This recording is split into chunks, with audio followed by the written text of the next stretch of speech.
എല്ലാവർക്കും നമസ്കാരം. എൻസൈക്ലോവിൻസിന്റെ പുതിയൊരു വീഡിയോയിലേക്ക് സ്വാഗതം. അന്താരാഷ്ട്ര വിപണിയിൽ ക്രൂഡ് ഓയിൽ വില താഴേക്ക് പോകുന്നു. പക്ഷേ ഇന്ത്യയിലുടൻ പെട്രോൾ ഡീസൽ വില വർദ്ധിപ്പിക്കണമെന്ന് IMFന്റെ കർശന നിർദ്ദേശം. എന്താണ് ഇതിന് പിന്നിലെ യാഥാർത്ഥ്യം? സാധാരണക്കാരന്റെ പോക്കറ്റ് കീറുന്ന ഈ നിർദ്ദേശത്തോട് RBI പ്രതികരിച്ചത് എങ്ങനെയാണ്? നമുക്ക് പരിശോധിക്കാം. അപ്പോൾ ആദ്യമായാണ് ഈ ചാനൽ കാണുന്നതെങ്കിൽ എല്ലാവരും ഒന്ന് സബ്സ്ക്രൈബ് ചെയ്യുക. അപ്പോൾ നമുക്ക് വീഡിയോയിലേക്ക് കടക്കാം. ഇന്ധനവില വർധനവിന്റെ ഭാരം ഉടൻ ഇന്ത്യയിലെ ജനങ്ങൾക്ക് കൈമാറണമെന്ന ആവശ്യവുമായി IMF. നേരത്തെ കേന്ദ്ര സർക്കാർ എണ്ണയ്ക്കുള്ള എക്സൈസ് തീരുവ കുറച്ചു.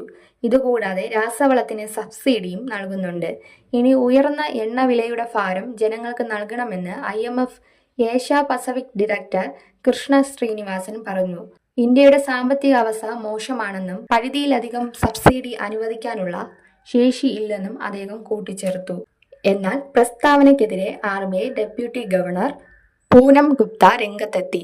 ഇന്ത്യ മികച്ച അവസ്ഥയിലാണ് ഇപ്പോഴുള്ളത്. GDPയുടെ 83.4% നിലവിലുള്ള കടമെങ്കിൽ 2031 അത് 77.7% കുറയുമെന്നാണ് പ്രവചനം. മറ്റ് രാജ്യങ്ങളുമായി താരതമ്യം ഇന്ത്യയുടെ കടം കുറവാണെന്നും പൂനം ഗുപ്ത പറഞ്ഞു. പണപ്പെരുപ്പം കുറയ്ക്കുന്നതിനുള്ള നടപടികളുമായി സർക്കാർ മുന്നോട്ടു പോവുകയാണെന്നും അദ്ദേഹം പറഞ്ഞു. അതേസമയം രാജ്യാന്തര വിപണിയിൽ തുടർച്ചയായ രണ്ടാം ദിവസവും എണ്ണവില ഇടിഞ്ഞു. ഇറാനുമായി സമാധാന കരാർ ഉണ്ടാവുമെന്ന പ്രതീക്ഷ തന്നെയാണ് എണ്ണവിലയെ സ്വാധീനിച്ചത്.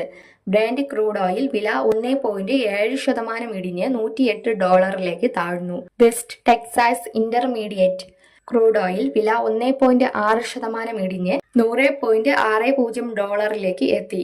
ഈ ആഴ്ചയുടെ തുടക്കത്തിൽ 6% വില വർധനവ് ക്രൂഡ് ഓയിലിന് രാജ്യാന്തര വിപണിയിൽ ഉണ്ടായിരുന്നു.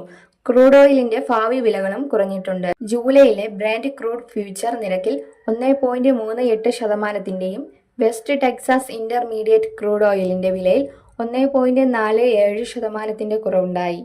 ഇന്ത്യ ഉപയോഗിക്കുന്ന ബ്രാൻഡ് ക്രൂഡിന്റെ വില കുറഞ്ഞത് രാജ്യത്തിനും ആശ്വാസമേകും. ഹോർമുസ് കടലിടുക്കിലടക്കം സൈനിക നടപടികൾ US പ്രസിഡന്റ് ഡൊണാൾഡ് ട്രംപ് താൽക്കാലികമായി നിർത്തിവെച്ചതാണ് എണ്ണവിലയും സ്വാധീനിച്ചത്. ട്രംപിന്റെ നടപടികളോട് ഇറാൻ പ്രതികരണം അറിയിച്ചിട്ടില്ലെങ്കിലും താൽക്കാലികമായെങ്കിലും സമാധാനത്തിൻ്റെതായ അന്തരീക്ഷം ഉണ്ടായത് എണ്ണവിലയെ വലിയ രീതിയിൽ സ്വാധീനിക്കുന്നുണ്ട്. ഇക്കാര്യത്തിൽ നിങ്ങളുടെ അഭിപ്രായം എന്താണ്? അന്താരാഷ്ട്ര വിപണിയിൽ വില കുറയുമ്പോൾ ഇന്ത്യയിൽ വില വർദ്ധിപ്പിക്കണമെന്ന IMFന്റെ നിർദ്ദേശത്തെ നിങ്ങൾ എങ്ങനെ കാണുന്നു? താഴെ കമന്റ് ബോക്സിൽ രേഖപ്പെടുത്തുമല്ലോ. അപ്പോൾ നമുക്ക് വീണ്ടും പുതിയൊരു വീഡിയോയുമായി കാണും വരെ ഗുഡ് ബൈ.